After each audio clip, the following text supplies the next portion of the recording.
not present, but I do believe we have a quorum present. It is 5:03 p.m. Oh, no, 5:01.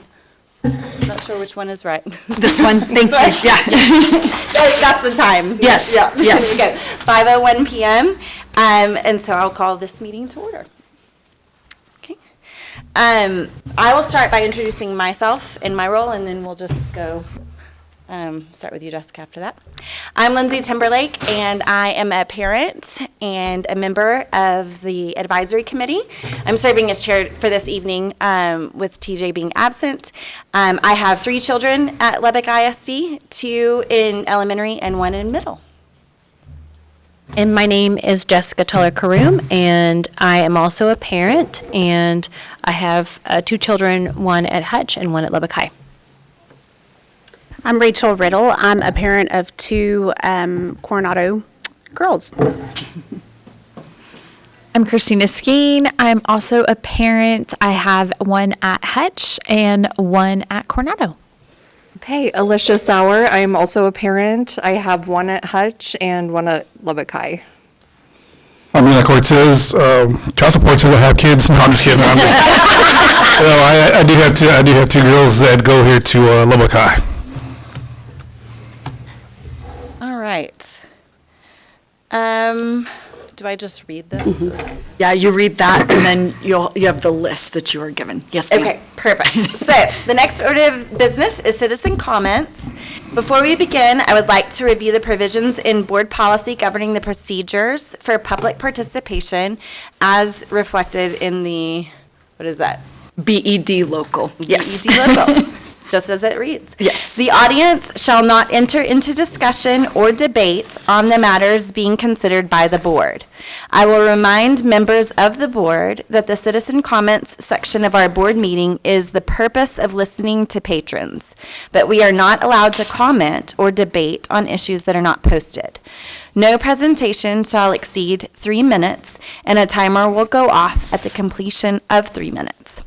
I would ask that you conclude your comments within the time allowed.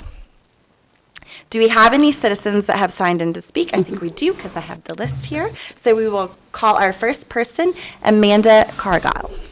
And Lindsay, just so you know, when I start the timer, Yes.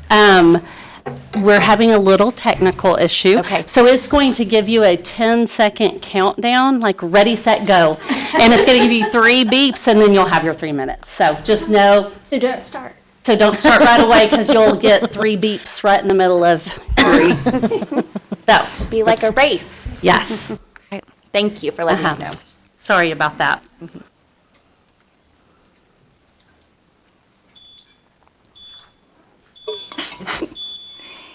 Hey, my name is Amanda Cargile, and I am a LISD librarian. Thank you for serving on the SLAC. I recognize the time and thoughtful consideration that it requires.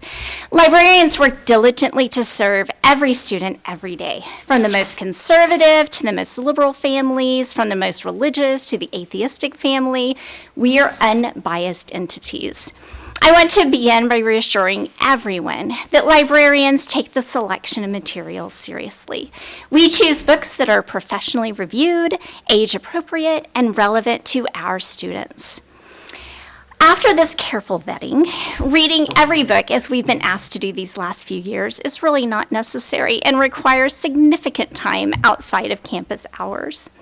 Library budgets are limited, so every purchase matters. We spend days evaluating not only for content and quality, but also for student interest and instructional value. We work with students 8 hours a day. We talk with them about their reading. We observe what is checked out, and we adjust our collections based on real student engagement. We know our students. I would also like to address challenges. While the right to challenge materials absolutely exists, challenges should be informed and grounded in an understanding of students and reading development.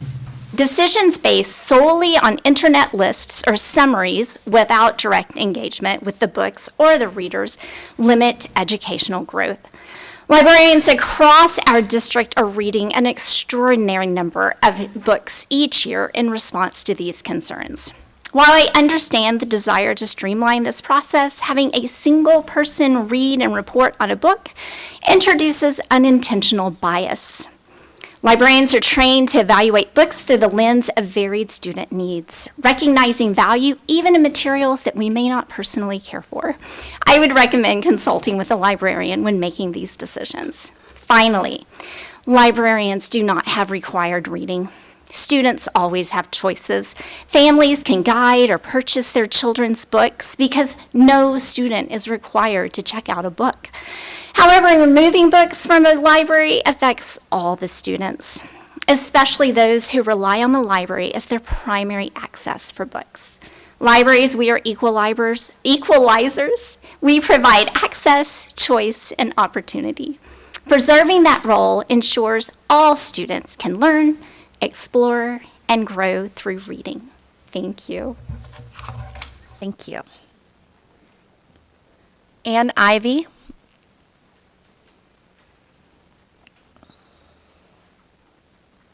I'm going to go ahead and start it, Ann, just so that you know it's coming. Okay. You'll get the 3 beeps here in a second. I want some extras. As she said, I'm Ann Ivy. I'm going to give a quick summary of my Lubbock roots, just so I can make a point. I moved to Lubbock in 1966. My husband and Mark and I both graduated from Coronado in 1974. We raised our 3 children here in Lubbock, and they all graduated from Coronado as well. I'm now a grandmother of 9, 4 of which attend Lubbock schools, and 1 who is a graduate of Lubbock High. 3 attend an Americanized school on a compound in Saudi Arabia, and 1 attends a Christian academy in Germany. I tell you all this because, sadly, I am more concerned about my grandkids going to school in Lubbock right now than the others. I've heard it said that if you drop a frog in a pot of boiling water, it will jump out immediately, but if you drop a frog in cool water and slowly turn up the heat, it will boil to its death. Now, this scenario may or may not be true. But I'm going to use it as a metaphor just to tell you what I believe has happened not only in Lubbock, but in the entire state of Texas and in the U.S. As I look back on the last 60 years of my early schools and years in Lubbock, I've been here I've been involved in LISD for 60 years. I can see we have slowly been desensitized to so many issues in our society. We are actually the boiling frog. There is a list of over 600 books that should not be anywhere near our school libraries. The content in these books are being pushed by a very ideological, a liberal ideology. Sorry, y'all, I'm nervous. I never do this. I talk to my grandkids, not y'all. Doing great. We first began presenting books for consideration to LISD in 2023. I've seen that a few books I submitted a report to on is no longer in the school libraries, but these are just the tip of the iceberg because the rest are just down below the water. There are 30 books that have been prohibited from prisons by the DCJ, the Texas Department of Criminal Justice. They don't want these books in libraries. Yet, out of the 30 books that are prohibited from prisons, there are 12 of these books in LISD libraries. You might ask yourself why. Believe me when I say this too. I see you as parents, and I have so much respect for what you're doing up here because this job is hard. I have 2 questions. Number 1, why are these books still in our libraries? This is a question you're going to have to ask and discuss among yourself. My second question is, what are you going to do about it? Will you stand for the protection of our children and our students, or with the liberal ideology that believes references made about anal sex is educational content for middle schoolers, which are minors? One last thing I would like to share with you comes from the greatest book of all, and it's found in the book of Isaiah, Chapter 5:20, it reads like this: Woe to those who call evil good and good evil. Thank you for your time. Morgan Kirkpatrick.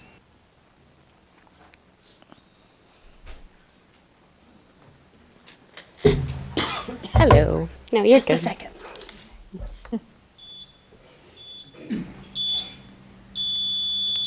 My name is Morgan Kirkpatrick, and I am also a graduate of Lubbock ISD schools. I graduated from Coronado High School, attended South Plains College, and graduated from Lubbock Christian University before teaching in LISD schools for 14 years. I left teaching in May of 22 after seeing the list of 850 books that were passed around the legislature because they needed to be removed from schools. A lot of those books I had in my classroom library. I actually considered becoming a librarian in 2010 before the first $1 billion budget cuts, and quickly realized that I might not have as long of a career in education if I did take that route. So please know that I do understand the lengths to which librarians go to become professionals in their field. I looked over several other speeches that I had given to the Board of Trustees here in the past few years, speaking in support of students and teachers and librarians, and for our board and the administration for the district to recognize them and value their judgment as the professionals that they are. Anyone who's not in school with students today doesn't understand the challenges presented, and I would argue that having a smartphone in your hand is much more dangerous than having a book. And so I applaud the fact that you are giving up your personal time to come here and do this work, because after having done a few readings of the challenged books and participating through that, I understand how time-consuming it is. And I just hope that you will keep in mind the work that teachers and librarians do to show students books that they might be interested in. One of the things I talked to students about when I presented book talks, I described it as kind of a movie rating. You know, if there was a book that had some language or situations that might be considered questionable, I would say it's, you know, PG-13. What you read, what you as a student read, is between the adults that you with and who are raising you. And so to me, that's a challenge to parents and caretakers to have those conversations with their children, because one of the best ways to learn empathy and to learn about situations that we're never going to experience is reading a book. We want our kids to be readers. Thank you.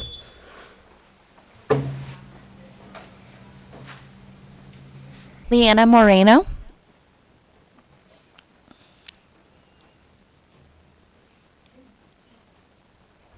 Oh, gosh, I'm sorry. That's not me. I'm sorry for it to count down. Yeah. Sorry, I was not fast enough. Sorry. You were very fast. I mean, I am. I am Leanna Moreno. I did not graduate from Lubbock ISD, but I did grow up in West Texas. My son graduated from Monterey High School. I have a daughter at Lubbock High School. My daughter is an avid reader. I'm an avid reader. I have always supported my daughter's love for books, always. And she knows the rules at my home. You have rules, everyone has rules at their home.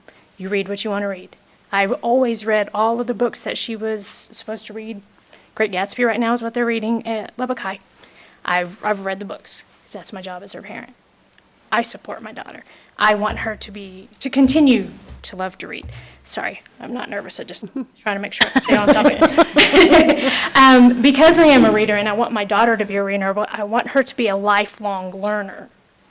I always want her to be a lifelong learner. And because of that, I do support the freedom to read, the freedom for there to be books that represent her, that have characters that look like her, that have characters that have lived the things that she has lived, written by women and men that look like her and her family, and understand and know where we came from. I want those books readily available. Some of those books are being challenged and being removed. I do not support that. I want my daughter to understand and have the freedom, the liberty to go to the high school library and find those books. So I don't have to go out and purchase those books.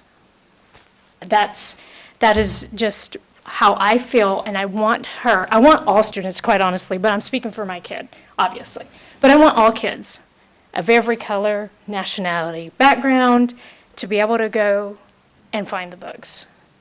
I did spend 16 years employed by Lubbock ISD.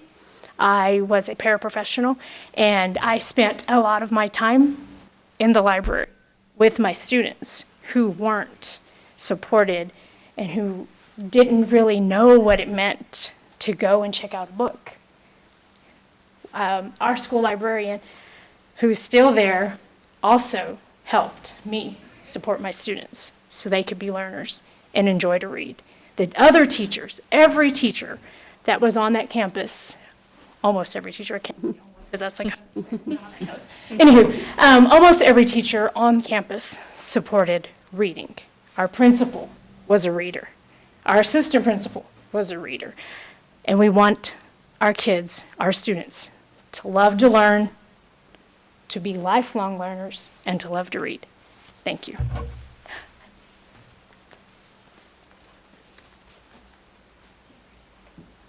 Samantha Molinar. Oh, you didn't. Oh, you didn't want to, okay. Did you think it was a sign-in sheet? No worries. No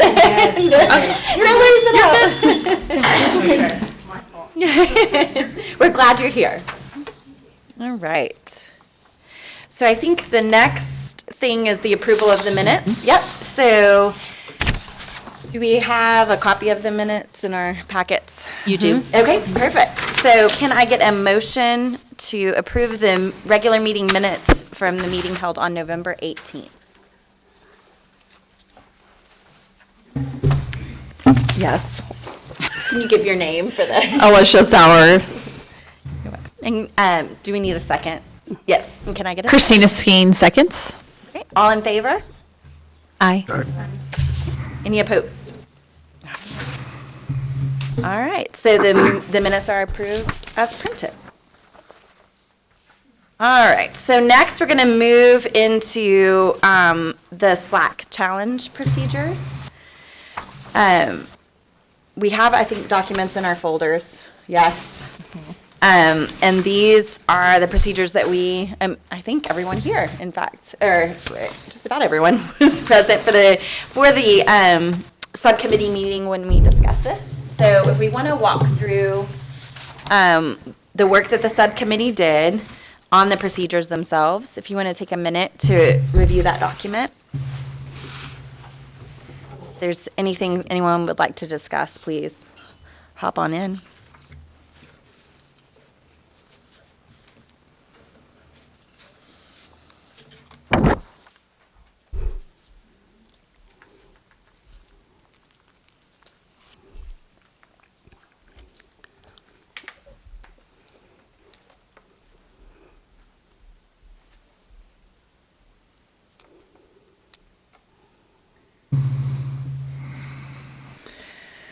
Okay, I have one question.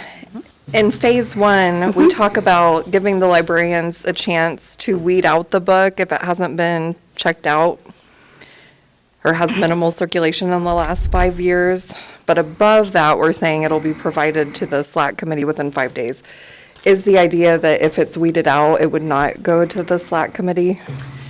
I think that was my impression from our discussion before. If something had not been in circulation for quite some time, the librarian would have an opportunity to review that, see the justification for it being in the library at that point. If the librarian believed it should stay in circulation, or it was meeting one of the ISD goals, that would be added to the information provided to the review.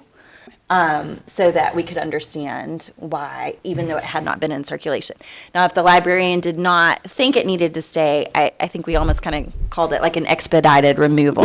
At that point, it could just, without going to the full committee review, be removed from. And the 5 days is for the form, so you will get a copy of the challenge form within 5 days. And then we'll work with the librarian or the lead librarian to make that decision, yes. Got it. And keep in mind, you already recommended the weeding procedures. Yes. And they've already been board approved. I need to move So I that think I'm too, gonna I'm echo. sure.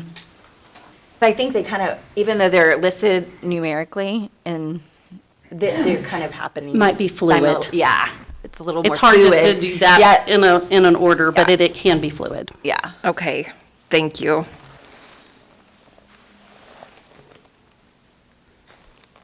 How many readers from our committee in phase 2, number 1,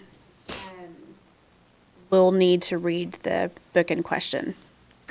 So that's a great question. I think that's up for discussion today. I think we initially thought that assigning each, like one person from the committee to read each one, but there's, I think, good feedback that maybe you need at least 2 reviewers per reconsideration.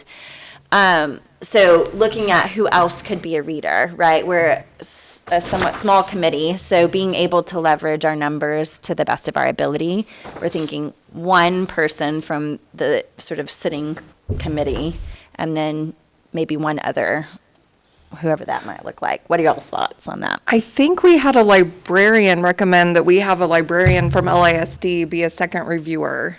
Is that on the table? Up to y'all. I would, So- good.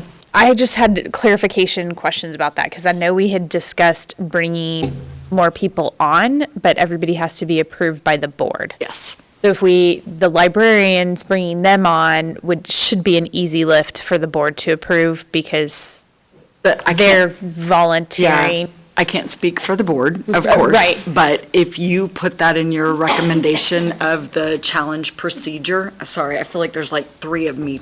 If you put that in your recommendation of the challenge procedure, then they'll look through that procedure and then have the opportunity to approve. Okay, because I think we did talk about more people reading it, but anybody who's on the committee would have to be approved by the board. Yes. And finding outside people is difficult. So if the librarians are going to be a part of that, that is a different. It also feels like a group approval. They're already employees, they've already gone through background checks, et cetera, et cetera. They're, educated, amazing professionals, so that'd be really helpful for the committee to hear their feedback. So, yeah. You just have to classify them as non-voting members of SLAC, and you're appointing them as a challenge subcommittee. So, because they aren't allowed to have the SLAC vote that you have here. So, in other words, we have the subcommittee that we've formed. They would just be added members to that subcommittee. Yes, and essentially, the subcommittee would then make a recommendation to the SLAC committee that would make a recommendation to the board. Correct, okay, So- got it. For each book, right? I'm just making an understanding. Yeah. That's what you have written here, is that, but that you could change that. You can have a subcommittee that makes a recommendation, and that can go straight to the board on your challenge procedures, or it could go subcommittee to SLAC to board. That's, If we're all reviewing, though, we're all on the committee. I'm not really sure there's a difference at this point between a subcommittee. No, because we're using all SLAC members We're- to be on the Sorry, subcommittee. sorry, you're in it. Sorry. Everybody's reading a book. Which I don't think you would have agreed to be on here if you weren't willing to read a book. So, yeah. Got it. So the only distinction then would be that the subcommittee would be the members of the SLAC and the librarians. And then that, whatever the reconsideration review of the 1 and 2 reviewers from that subcommittee would go up to SLAC for a vote that would be the recommendation to the board. Does that sound, did I say it back, how we're all thinking it? Okay. Does that sound fair? Yes. Do we need to make a motion so that these things say what you just said? yes. Okay. Phase 2. But y'all can also live in the workshop space of this Okay. for a while, and then we can move to the action space, and you can recommend that you adopt it with all of your modifications. So Got we can it. take a whole bunch of notes for you, Okay. just in case you have other things you want to change or add.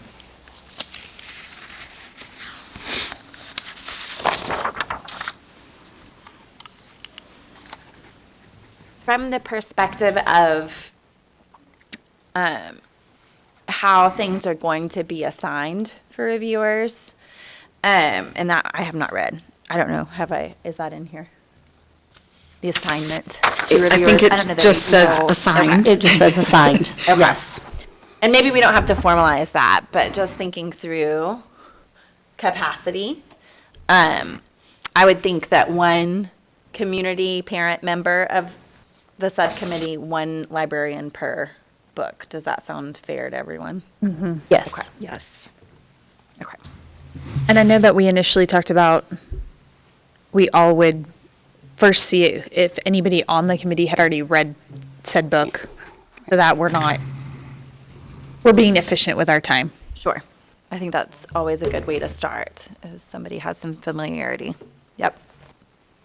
And just rotation or alphabetical, or it doesn't matter, volunteers? Or volunteers, in terms of who's going to take that.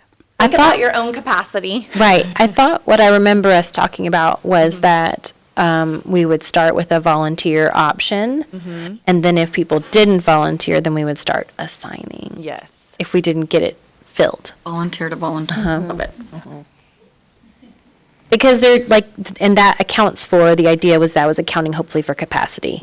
And so, I mean, if none of us have capacity, then we're going to have to start. Yeah. Just assigning. Eeny, meeny, miny, mo. Yeah. Yes. And then I think even you had volunteered. Yep, it was me. Volunteered to It was volunteer. me. To The look at, assigner. like who's got current assignments to make sure Yes. those stay balanced from a workload perspective. Yes. Okay. Now that covers how we're going to assign our committee members. Do we know, like, do we have access to those librarians to get them assigned to a book? Yeah, I mean, I hate to speak on behalf of people who Are not being here. voluntold. Yeah. Well, they would be volunteer. Okay, they would be volunteer. That's not part of their job, and so it would be a group that would choose to volunteer. We have been told, and I think I can look in the audience and say that we have groups that have said they would be willing. Okay. So we could do the same process where they're on a rotation, or as they have capacity as well. Sure. And of course, many of these books will have a librarian that has probably already already read read it, it, or yeah. multiple librarians that have read it, so. Yeah. Perfect. And then Jessica, if you don't mind liaising, I don't know if we can identify someone from the library. That will be- yeah. It will be Amy or I. Yes, Mm-hmm. just liaising to make sure on assignment. That's Got it. fantastic. Okay. Any other thoughts about just sort of this phase one, which is super helpful, about how things get reviewed, or any other? I've had some feedback from a community member about there being a difference between a book in the library and a book in curriculum. What do you guys know about that? This is only This about is only library. libraries. We're Okay. not discussing, Okay, so if a community member wants to submit a reconsideration form, there's a whole other process for that. Okay. That SLAC is not a part of, that Okay, great. there's an instructional materials review process. Okay. That is completely, the law is different, the rules are Right, different. yeah. Right. Everything is different. I wanted So- to make This is sure that just we libraries. weren't trying to also get assigned that. No, So I wanted- no, ma'am. Because that You doesn't will feel not like an be assigned area that. that we No, are ma'am. qualified to speak on. No, ma'am, Okay, that has a good. different part on the website and a different Fantastic. set of expectations and laws, yes. Okay, okay, Perfect. But great question. yeah. We don't want scope bleed. Yes. That's good. Okay. Where did we exactly, can we maybe review even for the community, what we decided or heard back about the books that were in limbo? Oh, the ones that have already been. So we actually put that on your agenda as a Oh, separate topic. perfect, thank you. If you look at that second workshop, B, only because we feel like that's a whole depth of discussion. Which you, Lindsay, you're welcome to direct them there if you feel Okay. like y'all are done with this. So I just want to make sure we got through all of phase two before we move on from the actual procedural Good pieces. for me. Mhm. Okay. So on phase two, after assignment. And we'll add the librarian in there as well. Okay, perfect. And then it will, as we come to a meeting that's on the books, right? We'll have a list of the ones that the review is complete. And that will be as part of the meeting materials for the SLAC. And then we can all hopefully pre-review those ahead of the meeting, if that's available. And then come ready to discuss those reviews. Yes. So that we can vote as a committee. Yeah, okay. Any other thoughts on that? I know in the 11th hour, and I apologize, tried to really quickly and with lots of spelling errors put together a rubric, which we can totally continue to work on. But I think a rubric is good, and so I don't know that we need to cite it in the phase, but it at least lets us all be grading on the same scale. So any thoughts on that, or do we need to discuss the rubric? Does it need to be part? If you want it to be part of your challenge process, Okay. then yes, because it would go, but you have a copy of it too that Okay. says draft. Plus, I think So you sent it to the this is- committee. Yeah, Yes. absolutely. It has draft on it. So is it, I mean, do we envision, because what I was trying to envision was sort of similar to the reconsideration Google form you had to start with. Something like this being built into a Google form that could live and be sent electronically to the reviewer assigned for that particular book. Okay. And then they could, so these first sections, like sort of that phase one happens in that first section. And I don't know if that makes sense or if that's double work. We don't have to do that, but it's just my thought, right? Because the part that I think even you brought up last time was hearing why that book was from the librarian, why that book was picked in the first place is informative to the reviewer. So if something, hasn't been in circulation, but there is a justification for keeping it, I think it would be good to know. And then that whole second section which was from the form that y'all provided on the rubric or a reconsideration form from maybe before, but it's just getting more into the details that I envision a librarian or somebody from the staff filling out so that we understand why the book was selected in the first place. Does that make sense and address, I think, what you were suggesting at the It does, subcommittee? yes. Yeah. Any other thoughts on that, or things that, I know this could be teased out a little more, but just tried to capture maybe information you would want to know as a reviewer as you're going through it.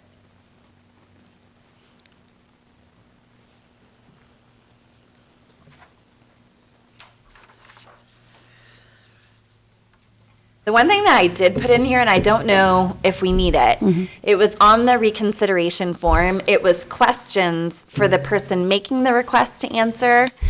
And I thought, if they're having to answer it, should a reviewer also have to answer those questions? Which is what's taking you through that third review section, E, F, and G.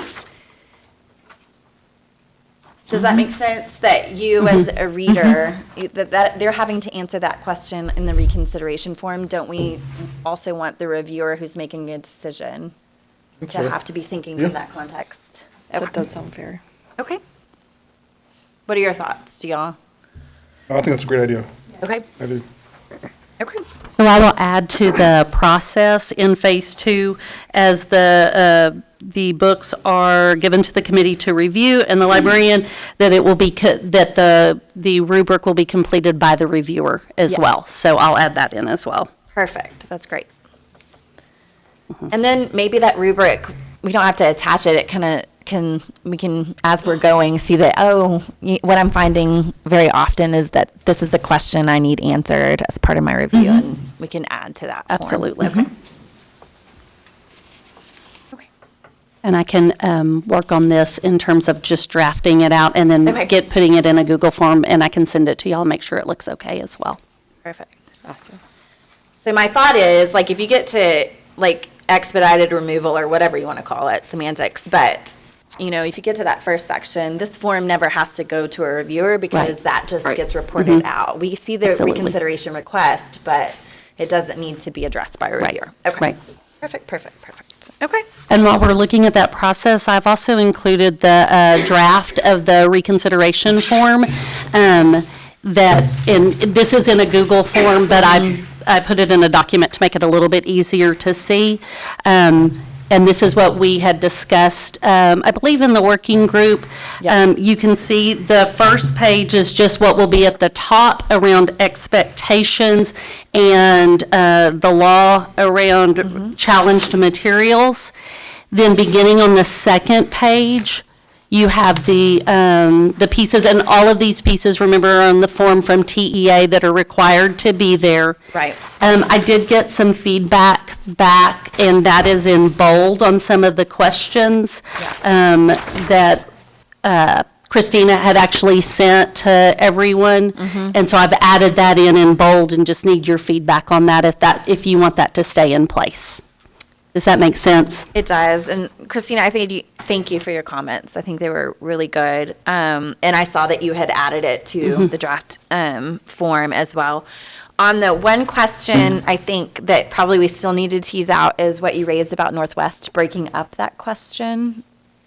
So my concern, when I was going through the copy of challenged books, I was looking at all of the forms that have previously been filled out. And almost all of them, the person has not actually read the book. It's marked, no, they haven't read it. And they are not answering any of the questions, and they're just attaching a list from a website of pages of questionable content. Well, anything is going to look questionable when put like that. And so that doesn't really help me as a reviewer know what the problem with this book is. When you look at anything out of context, everything's a problem. I know one of the books on the list is a 1,000-page book. There's about 20 pages that have questionable content.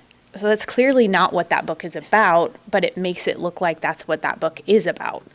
So I just want to ensure that we are actually getting some quality answers on this, that people are reading the book and they're telling us what the problem is. Like, what is the actual issue in their minds? Because everybody's going to read and interpret something differently. So I just want to be able to tease those answers out of the people that are filling this form out so that we have all of the information. That way we're not dismissing their concerns. I don't want to do that. I don't want to have books in the library that shouldn't be there, but I need to understand what the problems are. And so on this one, and I don't have the Old Northwest stuff either, but do you think it's like break it down into the different, like, cite to the passages and the page numbers? You mean north side? Oh, yes, the north side, sorry. Did I see I've Northwest? seen my Yeah. annotated version from last time. Because I do think specifics are helpful. So if you can point to the passages, and I even like understanding like where it goes wrong, right? It creates a problem with like a SLAC standard, or it hits one of these subsequent questions, right? Where a dominant theme, right, in those subsequent questions. So I think this question works. It's just maybe we make it a require. I don't know if we can, but like just something that you can't not answer to submit the form or leave blank. Yes. Is that what I think you're wanting to make sure? Yeah, because a lot of them, they just said, see attachment. With that, the attachments are not helpful. Like, some of the attachments were like pages and pages and pages, and it's all text out of context. So, again, things sound bad out of context. So, yeah, I don't necessarily want my kid reading that, but like, what is the context around it that might make it a valuable learning opportunity? Or, all books have some kind of value. You're learning something from it, whether that's learning what not to do. So I just want, see, attachment is not, which one of those pages was the problem? Did you find all of them the problem, or was it specifically a particular page? Yeah, and maybe we even in bold say, the more specific you are, the more it assists the reviewer. Just, it's sort of a prompting, right? Yeah. Specific citations help the reviewer address the concerns raised. I want to hear the concerns, but I cannot hear the concerns if it is an attachment from a website and they're saying. I was trying to see if one of the other districts' examples that we had looked at in the working group had like a all questions must be answered or something that gets at what you're saying to give more information. There is even in forms, there is like you can't skip a question. Yes. There is a setting ability that would not allow you to say. And all of the TEA questions will have to be set that way. Right. And so we can set whatever y'all want. We can set all of them as must be answered. We can have some flexibility there. I was looking at the north side one. It's question 8 on the north side document, and it says describe those aspects of the book to which you object. And then there's specific passages, quotes, or words, the basic theme or message, other aspects. That's about as specific as I've seen it, Christina. Yeah, and that may be just where we have to start, but at least it's broken up and it's not one big question. Okay. So that it's not this big paragraph that they're breaking that down. And so in the Google form, when we look at it, it will be broken down for us and help us kind of determine what they're objecting to. Okay. The other, look at Abilene has on theirs a set of expectations. Jessica was prepared? Well, Yes. the rest Her were not. folder. Did you guys want to see the If you north look side on the one? Let me front pass that page, down. I was hogging- There is a list of expectations on the bottom of the front page. We'll make y'all binders and then we'll just have it available. I do have my purple folder. The one thing Good job. that they have, too. I just Kim, that we was everywhere don't today. have Uh-huh. is explain the concern, briefly describe how you believe the cited passages violate the law or district policy. Well, I guess we have identify, we just don't have explain. We Okay. can change identify to explain, That- if that would give you a little bit more specificity. Yeah, I was Yeah, 'cause trying to that's find my fear, another too, that we're example. missing what the objection is, and so the more specific it Okay. is, the better Okay. the review is that's done. Are you Okay. talking about the last question, the last page on the Abilene one? Yeah, it just has it at the end as if it's also a reminder at the bottom. Oh. Yeah, do you see at the end? It's I got see. the like I see. expectations Okay, okay. again. I don't know, I was trying to That's what find she's another looking at. example that fits what y'all are saying about And I know filling they in. And can- we don't have to match anybody else. No, right. but Of just some course. ideas, yeah. And I know they can attach their stuff still, and that's fine if that's what they want to do, but we just need, boil it down. Me reading the book and then reading this list of pages excerpted from the book, I'm not sure that I'm going to really understand. Yeah, it's a disservice to the review. Yeah, That's what- I'm not hearing their actual voice. Like, I want to hear their voice. They have concerns, that they're taking their time to do this. I want to hear that concern. So maybe the question about in order to address your concerns more fully, help the reviewer make a more informed decision. I'll break it down into what's in north side, those 3, if that's okay with y'all. I like that. And we can make it required Yeah, absolutely. in the Google portion. Yes, yes. That's Right great now, I think feedback. they Thank you. probably are all set at required right now. Yeah, I'm just trying to think how we could also do some language, because we do the option that people can do it on paper too, if Yes. the computer's a barrier for them. So we could just put a notation that says this is a required question so that they know. One thing I did want to direct y'all's attention is the very last question. What would you recommend be done with this book? And, sorry, it got split to the last page. Yeah. Is that clear enough? I'm just thinking if we get a challenge that is, let's say it is in our middle schools and our high schools, and the reviewers say, okay, we want to remove it for a middle school, but we want to leave it at high school, then we would only check remove from middle school. I don't know if we need any more explanation there, or if that's confusing as a reviewer. And on this, the option is to click multiple boxes. Correct. You can click, on this one, you can click as many as you want. I mean, it makes sense to me. I guess you could add in a sentence after the question that says, please check all that apply. All that apply. Yes. That's good. That's, I will make sure that's on there. In that case, what does that mean for like schools that have both? So like Talkington has both middle and high school. What does that mean for that library? Like if we as a, I'm just trying to hypothetical, if we as a committee decided to recommend to remove from middle schools but not high schools, what would happen? Are there any other libraries besides that have That would both? be the only one, Okay. and the librarian would have to make sure that it only went to the students that were in high school, if it was a high school book. I see. Okay. Is there some separation at Talkington? Is there like some, I've never been to the library there. There really is. There's not. She's nodding. I'm seeing a child nod. Yeah, in the I back. was like. Yes, there is. There's a high school section and a middle section. We actually do not have them separated, but we have them marked. So we have a YA, which is high school. Yeah. Middle school does not have that designation. Right. Okay, thank That's you. helpful, thank you. Okay. Okay, I will make those adjustments and then send it back out for y'all's review. Perfect. Oh, sorry, Totally. Jessica. No, it's okay. Silly typo I'm noticing on the options, on the second page at the Sorry, I front. There's didn't something put, that say I should have others. put numbers. Well, yes, but there should be an option for other. So does the book have a dominant theme taken as a whole? You have yes, no. Gotcha. And maybe that's just when you were putting it to the document, maybe it didn't make it over. I think I saw it in the. I'll make Google sure form. it's there. Thank you so much. Yes, ma'am, thank you. If it has another, there should be another. Yeah. That kind of fits. Survey person here. That's what we do. That's what we do, surveying.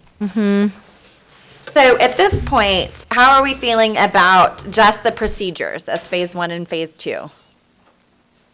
As a committee?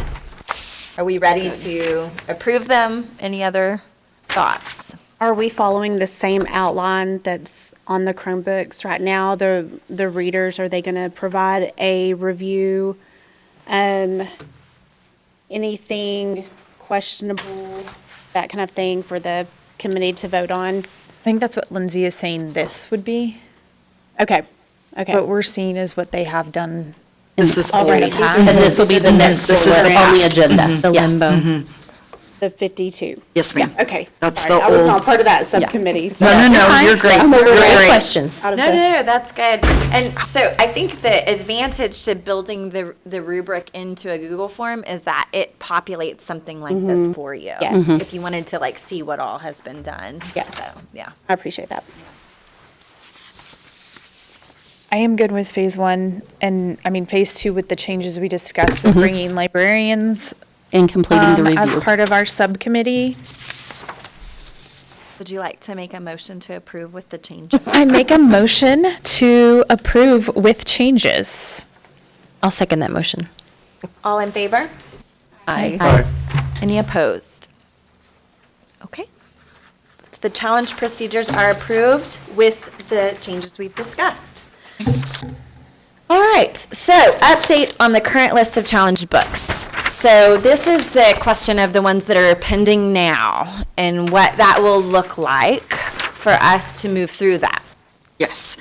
So, you have in front of you, in the Chromebook, the books that are listed, and we can talk about that separately. What I would like to address is the questions from the committee around attorney feedback. So we reached out to, and have met with our local attorney, for the school district, but we also met with the TSA attorney, who has been a part of all of the big shifts and changes in the 89th legislation. Both attorneys have said that because we took a pause on these books and now are recreating a new challenge process, that these books need to move forward as written into the challenge challenge process. The way that the TSA attorney said to think of it is if someone had filed a grievance process in the district and the person they had filed against or the system had paused due to legislation or other reasons, you wouldn't say go back and start over in that grievance process. You would say now we're just going to pause and now we're going to move forward. So what that does is that leaves us with a potentially approved challenge process with 52 books that are already in the queue. However, what we'd like to, so that's attorney comments from both state level and local level. However, we'd like to talk to you about what's in the queue and some wonders, and I think you all shared via email the same wonders that we're having. And so I'm going to let, if y'all are okay, Kim talk a little bit more and Amy about the books that are in there and some things that we've noticed in patterns that y'all may have noticed too as you look at these. And sidebar, thank you to Carrie. We gave them to you on your Chromebook, and to Kim and Amy for thinking of this because it would have been more pages and a spreadsheet that we couldn't figure out how to get to. So thank you for looking at them digitally. So. Okay, so you have the 52 books that are in the queue currently. What I have included is, starting from left to right, you've got the title and the author. I added in that column of the SLAC member that will review so that when we get to that point, we can put it in there so we can keep track of it. I'll add in librarian as well so that we have that too. What you have next after the gray bar is prior to the change in the law, how many reviewers had completed a form. That meant that we had a reviewer that had taken the book, read it, and completed. We had a Google form where they voted at the end of it. So who read it was if the reviewers that we had were either a community member, librarian, employee. Sometimes we had students that read them. And so those are, it's listed what category they fell into. Then what their vote was. Did they vote to leave it? Did they vote to move it up from middle school to high school or completely remove it from the library? I've also included, as part of the Google form, they were able to add in comments about the books, so I added in those comments so that you could have them as well. After that is the circulation information. So what campuses do we have it at? When was the book acquired? What's the total circulation, and when is the last time that it has been checked out? If I am the person that has it checked out for the last, then you see my name on there as well. I'm quite a popular checker-outer.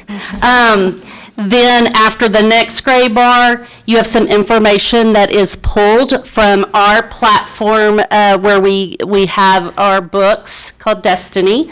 It has the year of publication, the audience that is intended for, interest level, book list, Kirkus. Those are different review groups that will give us a grade level on what they consider it to be appropriate for. And then you have, if there were reviews, we pulled those reviews for you as well. So those are professional reviews done by the different reviewing companies or groups that we use in our libraries and that our librarians use as they make decisions about books as well.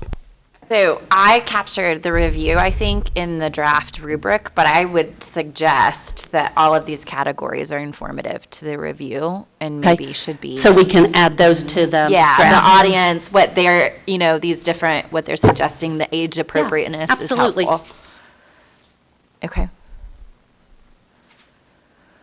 It kind of goes to the librarian assessment. I mean, this would be what a librarian would be looking at, and so absolutely. And I think you guys, I hate to say that the workload is less, but I think it's actually just 51 books because the first section is the titles. Well, a couple of other things that you're going to note. There are 52. There is one book that is marked out, and that is Beyond Magenta. It's our third book, and that one is marked out. It has been removed because it falls under Senate Bill 12, and so that one has been removed. And then there are some that I highlighted the titles in yellow. Those books, there are 10 of them, And those are books that circulation is very low. And so I spent some time this afternoon on the phone with the librarian, our lead librarian, kind of visiting about those books, and particularly those books that haven't been checked out. They're over, they were acquired 5 or more years ago. They're just not getting a lot of readers. Did we want to keep them in the library or not? And so the yellow were the ones that our secondary lead, Nisha, and I went through, along with Amy and Julie, who is a retired librarian, and kind of looked at those. So we have 10 titles that we would recommend weeding, go ahead for weeding. And so that would bring our list down to 41. Okay. Okay. And our other wonder, and I can read the SB 12 language. Is SB 12 about the curriculum? Is that what that means? No, SB Thank 12 you. is the Parents' Bill of Rights, and it says specifically, "The Board of Trustees of a school district shall adopt a policy prohibiting an employee of the district from assisting a student enrolled in the district with social transitioning, including by providing any information about social transitioning or providing guidelines intended to assist a person." And it defines earlier in the law what social transitioning is. And so because that subtitle of that book fell into that category, it was an automatic removal. Got it. The other wonder that we had that one of you, I feel like Christina, you emailed about, is that you're going to notice in the spreadsheet, some of these books have already had 2, 3, and 4 reviewers that you have comments from. So we weren't sure what you wanted to do with that. Well, I think I don't want to speak on your behalf, so I'm going to say it's my proposal based on your good feedback is, can we, as a committee, look at these reviews and go to vote based on these reviews? That is your decision, but yes, you can. From the counsel that we've received, you would just be picking up the process where it's like a baton. Yep. We're handing off the process that was handed to you once your challenge procedures are approved. These, they're looking at as legacy challenges, and so those legacy challenges, you're picking up the baton and then moving forward. Okay. So, And please remember too, just a sidebar for everybody, everything on the legacy challenge list or whatever, the 52 list has already been pulled from the library and is not in the library right now. So that's part of new law. We did that from the beginning. Just think that's important to point out for people. So my proposal to the committee is that we would take these reviews, the ones that have already been reviewed by at least 2 reviewers, which it looks like the majority of them have been, and review those and vote as a committee based on those reviews for these books.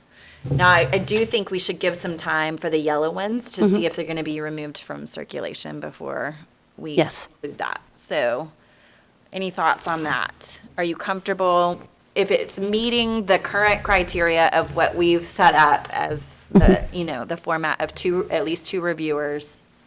Do we want to read these reviews and vote on them as part of this process for the backlog or the legacy? Yes. Comfortable with that.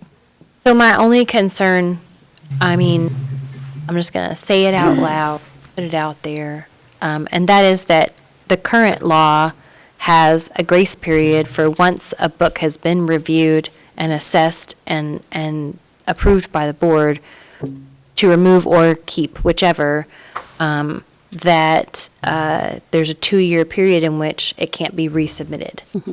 And so I think that it's a question. I wonder if somebody from the community, I hope not, but that they would argue and bring up and say like, well, you didn't follow your full process you've now approved of, and therefore I can resubmit it now. So, counterpoint. Yeah. That just puts us back in the same spot where we would be intervening on the review. Right, so it doesn't, like you're saying, it doesn't save us or lose us any time. And by Right. using the reviews that we currently have, as opposed to saying, well, we're going to read them ourselves or whatever, because that would, Yeah, if we in the future get a challenge be submitted, or we're advised by legal counsel that we need to allow that for these legacy ones, we would be in the same spot. same spot. That's fair.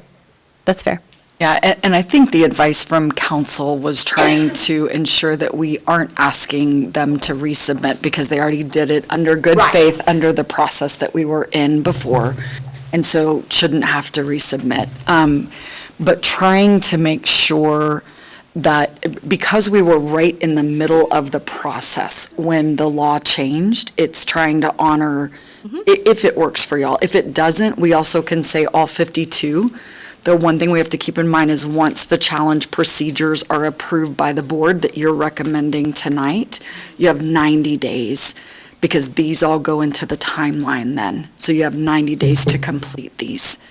Do we need to make it clear to the board that as part of this procedure for the legacies, we are recommending that SLAC review, use the already completed reviews? For Yes, vote?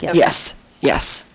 That is what I think our recommendation to the board should be as part of this procedure, that for the backlog, we use the current reviews, review them as a committee, and make a recommendation.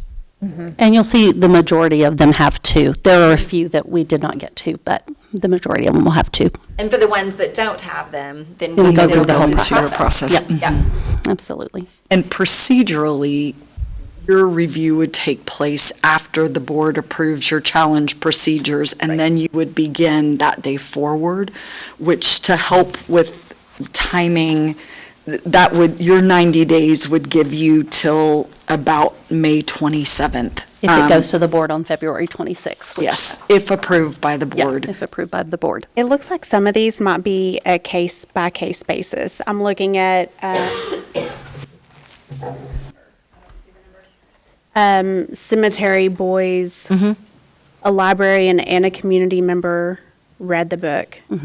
One reader voted to keep it at both middle school and high school. One voted to keep it at just the high school. So I feel like some of these are going to be, Absolutely. we need a little tie break. Some of them have a good pool of people, and a variety of people, community member, parent, employee, teacher, librarian. 3 out of the 5 voted to take it out of middle school. All 5 voted to keep.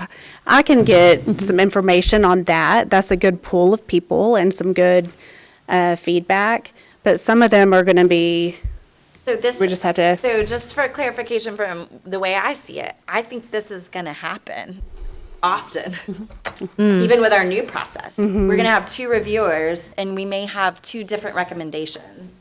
We, as the committee, will be the ones who have to come up with the vote on stays or doesn't, based on reviewing what their comments say, how they felt about it. So I think this is going to happen even as we go into this new process. There is a chance that the 2 reviewers have different recommendations to SLAC. right. And so SLAC will have to come up with a majority vote on what we want to recommend to the board.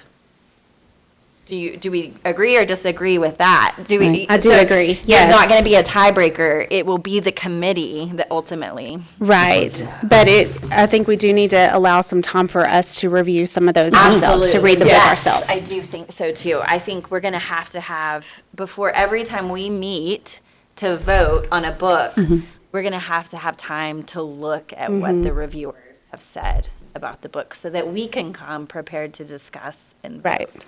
Yeah, I agree When with we that. meet on this group of books, if there's one that, what we could be voting on is that it actually needs to be read by our committee. Like, we can say, there's too much ambiguity here. Yes. To, Absolutely. I like this that, needs to be yes. one that we need to. So we don't have to. Yeah, when you think about timing, a thought, if you come back to, if you're going to look at these legacy books and use what's in there, if you come back together and discuss, but give yourself a window still, so that end of May deadline, you still have enough time to say, I want to table this, or I want to reconsider, or we want to read it, or whatever. That would allow you to discuss those that you can, but then to give yourself the window to still maintain, because you'll still have to be in that time frame. I like that. I think that's a really good thought.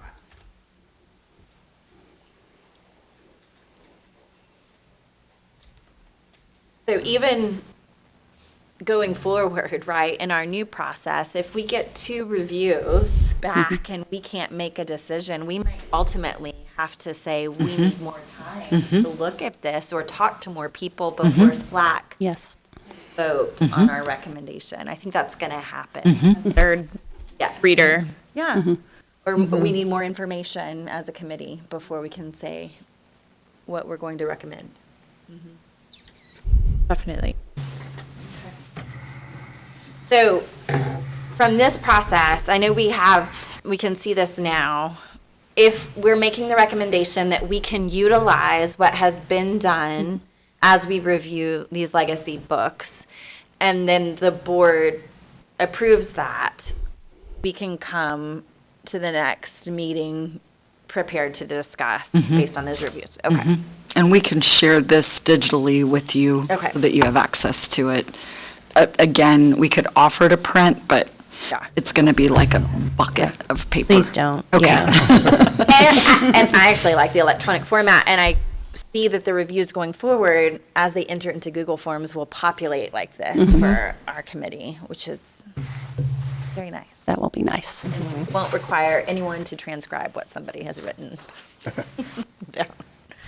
Okay. So just to like sum up what we've decided here, we are going to, as a committee, look at these books and decide what we're going to do with them going forward, whether that be going with what is recommended or deciding it needs to be read.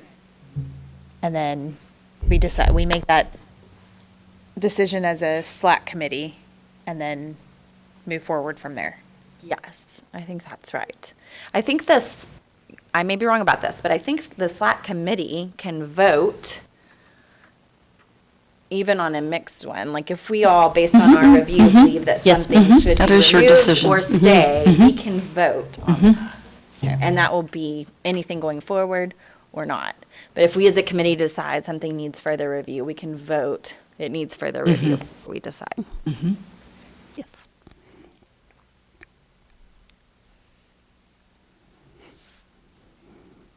So, do we need to make a motion on any of this and approve it before it goes to the board? If you could make a motion on your recommendation that you are considering the legacy books without asking them to resubmit. Yes. And then putting them into your challenge procedures. With some of the evidence that is already here, I think that would help to move forward for clarity for the board. Yep, absolutely.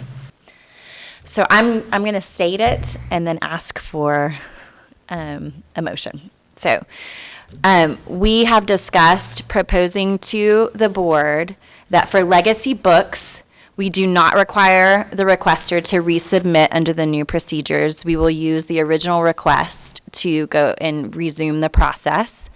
We also are recommending that this committee use the reviews that have already been performed as part of our process and can make a motion based on these reviews for recommendation to the board. Can I get a motion for that? I'll make a motion. Jessica? I second it. Christina Skeen seconds it. All in favor? Aye. Aye. Any opposed? Okay, the motion carries. All right, let's get back to the agenda. I think that's it. Timeline. If we can talk about your next meeting and your meeting. We don't rhythm. have a meeting. Okay. So they meet in February. Yes. Is there anything that we need to be doing before February? So once they approve, then the 90 days go into effect for this list. So knowing that once that approval happens, we're going to need to pretty quickly have a March, April, May, maybe more than one of those. Because depending on how long your discussion is, you can imagine one line item on this chart could take 10 minutes of discussion, and now we have 51 of them. Sure. So, or even 41, whatever the number is, it's many. So we want to have enough meeting time. So I would suggest we can do a calendar poll again and maybe find something early March before spring break and potentially after spring break again. Yes. Yes. And monitor our time and see where we are. Yes. Yes. If that's. I agree with that. I know And that season is hard. If we can make this accessible, I think. I will have it to you tomorrow. We can be looking at this, right, even ahead. Yes. In the hopes that it's approved. I Okay. think as soon as it is approved, I'm assuming it might be, we could, as a committee, vote on, yes, this is sufficient information, or Yes. let's review this in our next meeting. Yes. So even a quick, you're thinking a quick meeting pretty much on the Or hills? not even a meeting, just an online vote of some sort that Yeah. someone could. For y'all Does it to have to be in approve it, person? yes, ma'am. Okay. For y'all to approve, it has to be open records in public for us to meet. But we could schedule one very quickly after, the board meeting is on the 26th of February. So, I mean, we That could first get full week of one. March. Yeah, we Yeah. could get one very quickly right after that Thursday, so that, I don't want to make you have a Friday night meeting. But we could do one very quickly so you have some time. And we could triage, get sets of like, this is ones that looks like there was consensus, everybody, versus ones that we have a split versus. That might right? require We more can- discussion. Yeah. And we can kind have of- copies okay. of those books too Yes. for you. Yeah. Perfect. I think that's great. If we can all commit to looking through those reviews and being prepared with questions or thoughts, that would be fantastic. Sure. Okay, Yep. excellent. Thank you all for the good work. Anything else? And then you just formally adjourn with the time when you. Okay, there we go. Any other business before we adjourn then? All right, it is 6:12 PM and this meeting of the SLAC is adjourned. Thank you so much. Thank you, Lindsay. Thank you.